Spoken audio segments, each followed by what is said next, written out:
এখন বাজে রাত 12:30। এই সময় আমাকে মাথায় এমন একটা প্ল্যান ঢুকে, মানে যেটা ভাবার বাইরে। মানে কি বলবো, রাত 12:30 বাজে আমাদের চাপ খাওয়ার প্ল্যান ওঠে। আপনারা দেখাই, বিশেষ করে এই যে দেখেন, আর সাথে আছে রাব্বি প্লাস হামিদুল। মানে আমরা তিনজন প্ল্যান করছি খাওয়ার। মানে খাওয়ার প্ল্যান ছিল ভাই 9টা বাজে, সেই প্ল্যান কিভাবে ভাই 12:30 বাজে আসে? একমাত্র ভাই ওর কারণে ভাই।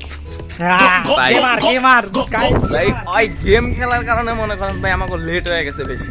বেসিক্যালি মনে করেন এইটা হয়ে যায় তার আগে, এইটা দেওয়া ভালো হবো, সমস্যা নেই। কেন তাইলে পরে এখন 12:30 বাজে আমরা সেই নাওজুর থেকে বিসমিল্লাহ হোটেল থেকে মাত্র খাবার কিনে নিয়ে আসলাম।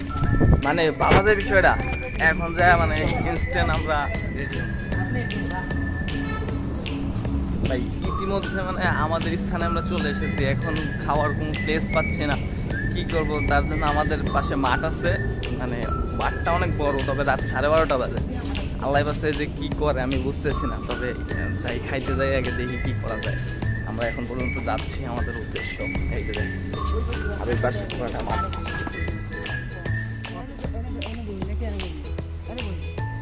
এই যে আমরা এখন প্ল্যান করতেছি আমরা কোথায় বসবো। তো আমরা এই মাঠের ভিতরে আসছি, এইখানে আমরা খাবো। এই যে দেখতে পাচ্ছেন আমরা কি করতেছি, আমরা খাবার দাবার সব নিয়ে আসছি, এখন বের করতেছি আসতে। মানে কি বলবো, রাত 12:30 বাজে এরকম একটা প্ল্যান ভাবা যায়, বিষয়টা একদম অন্যরকম।